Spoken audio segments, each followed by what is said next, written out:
నమస్తే. ఈరోజు మన స్టూడియోలో ప్రముఖ తంత్ర జ్యోతిష్యులు, జ్యోతిష రత్న, జ్యోతిష సామ్రాట్ చింతా రుక్మాన్ గదరావు గారు మనతో ఉన్నారు. గురుగారితో మాట్లాడదాం. నమస్కారం గురుగారు. మాతృదేవోభవ, పితృదేవోభవ, ఆచార్య దేవోభవ. గురుగారు, శ్రీ విశ్వావసు నామ సంవత్సరంలో తులారాశి వారికి ఈ కొత్త సంవత్సరం అంతా కూడా ఎలాంటి ఫలితాలు ఉండబోతున్నాయి? ఆర్థికంగా, ఆరోగ్యపరంగా, అన్ని విధాలుగా. ఈ 2025-26 సంవత్సరం, ఈ విశ్వవసనామ సంవత్సరం, నూతన సంవత్సర ఉగాది శుభాకాంక్షలు తెలియజేస్తున్న తులారాశి వాళ్ళకు, ఈ రాశి వాళ్ళకు ద్వాదశ రాశుల్లో ఇంకా వీళ్లకు ఉన్న శుభ ఫలితాలు ఏ రాశికి లేవు. టాప్ అని చెప్పుకోవచ్చా? టాప్లో టాప్. ఎందుకు ఇన్ని శుభ ఫలితాలు రావడానికి ప్రధాన కారణం ఏంటంటారు? ఈ విషయంలో ఉంది, ఈ విషయంలో లేదు అని మనం చెప్పలేము. అన్ని విషయాల్లోనూ ఉంది. లాభంలో కేతువు, పంచమంలో రాహువు, షష్టమంలో శని, భాగ్యంలో గురువు. మరి కేంద్ర కోణాలు అన్నిట్లోనూ అన్ని గ్రహాలు చాలా బలంగా ఉన్నాయి. 6వ ఇంట శని, ఈ చతుర్థ పంచమాధిపతి. 6వ ఇంట బలవంతుడు శని. శనికి 3, 6, 11 స్థానాలు చాలా విశేషమైన ఫలితం ఇస్తాడు. వీళ్ళకు 6వ ఇంట్లోనే షష్టగ్రహ కూటమి. 6 గ్రహాలు 6వ ఇంట్లో షష్టగ్రహ కూటమి. అది విశేష రాజయోగం. ఈ షష్టగ్రహ కూటమి కలిసి వస్తున్న రాసుల్లో వృషభ రాశి, అదేవిధంగా వీళ్లకు మకర రాశి, అదేవిధంగా తులారాశి. కాబట్టి ఈ షష్టగ్రహ కూటమి అనేది వీళ్ళకు మల్టిపుల్ బెనిఫిట్స్ ఇస్తుంది. అక్కడ ఈ రాశికి మొదటి రాజయోగ కారకుడు, ఈ రాశిలోనే ఉచ్చస్థితి పొందేటువంటి శనేశ్వరుడు అక్కడికి వెళ్ళడం 30 సంవత్సరాల తర్వాత. అదేవిధంగా పంచమ కోణంలో రాహువు రావడము వీళ్ళకు మహా అదృష్టం. ఎందుకంటే ఈ రాశిలోని స్వాతి నక్షత్రం 4 పాదాలతో రాహువుకి బలమైనటువంటి రాశి. ఈ ఈ తులారాశిలోని స్వాతి నక్షత్రం ఉంది. ఈ నక్షత్రాధిపతి పంచమంలో మూల త్రికోణంలో ఉండడం విశేష రాజయోగం. సో రాజయోగం అంటే ఇంకా ఎలాంటి రాజయోగం అనుకోవచ్చు? వీళ్ళు పట్టిందల్లా బంగారు ఇట్లాంటి టైటిల్స్ మీద వీళ్ళు చెప్పుకోవచ్చు. యాప్ట్ అనుకోవచ్చు. భాగ్యస్థానంలో 9వ ఇంట్లో, భాగ్యంలో నైసర్గిక శుభగ్రహమైనటువంటి గురువు 9వ ఇంట్లో, అంటే గోచారంలో ఆయన 9వ ఇంట్లో మంచి బలవంతుడు అవుతాడు.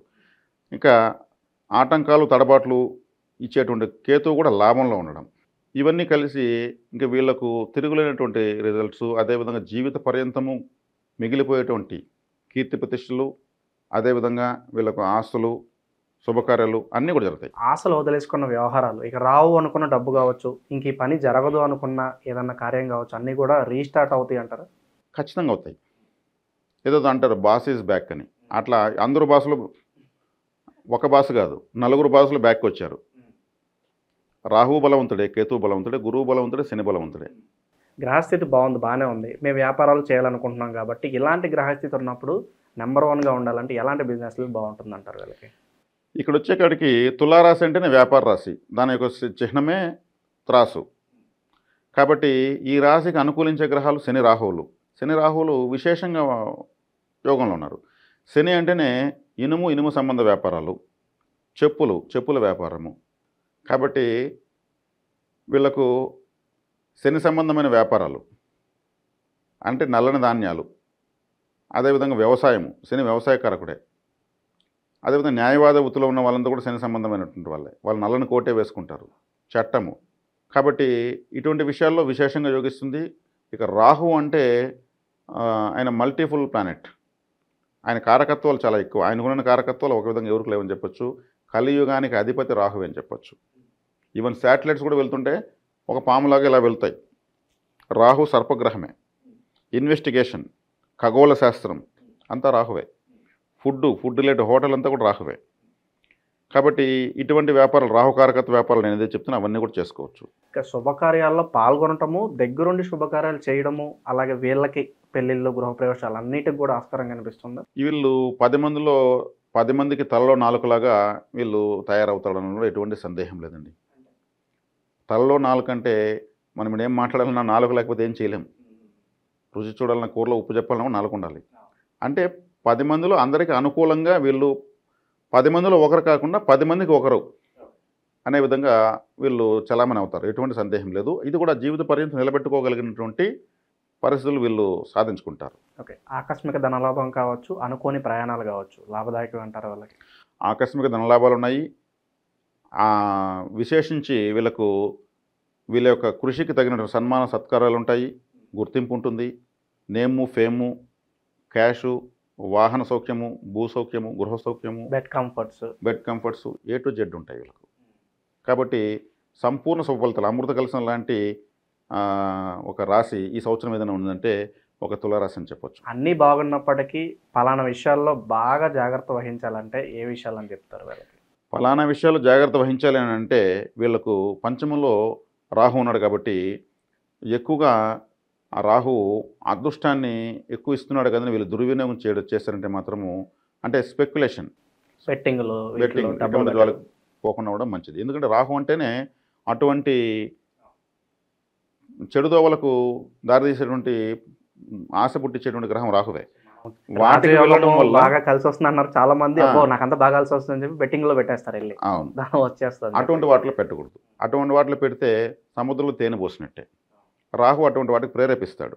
నువ్వు పెట్టు, ఏం కాదు, ఎవరికి తెలియదు అని చెప్పి పెట్టించి అందరికీ తెలిసేలా చేస్తాడు.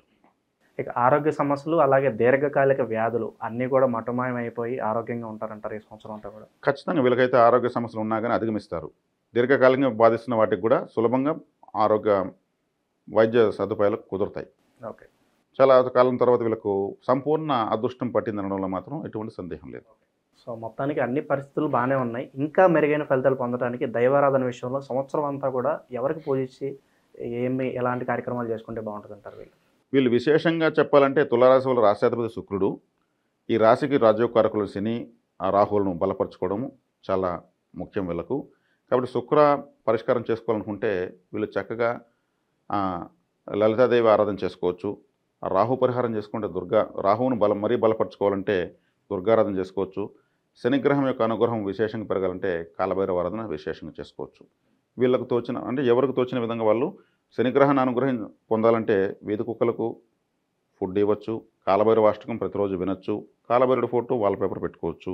అదేవిధంగా దుర్గారాధన చేయాలంటే ఆమె దుర్గాదేవి యొక్క స్తోత్రాల కవచాలు వినడము, ఫోటో వాల్పేపర్గా పెట్టుకోవచ్చు. ఎందుకంటే ఫోన్ అందుబాటులోకి వచ్చిన తర్వాత ఆన్ చేసినప్పుడు ఆ దేవతను చూడొచ్చు. రింగ్ టోన్కి పెట్టుకోవడం వల్ల ఫోన్ మోగినప్పుడంతా కూడా అది వినొచ్చు. అదేవిధంగా వీళ్ళకు ఇక శుక్రుడు అంటే లక్ష్మీదేవి యొక్క ఆరాధన. లక్ష్మీదేవి యొక్క ఆరాధన చేసే అవకాశం ఉన్న వాళ్ళు తిరుచానూరు పద్మావతి అమ్మవారి దర్శనం చేసుకోవచ్చు.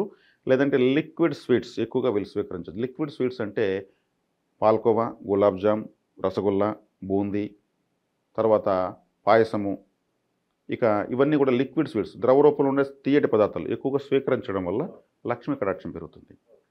సో ఓవరాల్గా మీరు చెప్పినట్లుగానే తులారాశి వారు అందరూ ఒక జాక్పాట్ చాలా గుడ్ న్యూస్లు అయితే చాలా చెప్పారు. సో ఓవరాల్గా సంవత్సరం అంతా కూడా అన్ని మంచి ఫలితాలు ఉండాలని చెప్పి మనస్ఫూర్తి కోరుకున్నాం గురుగారు. ధన్యవాదాలు.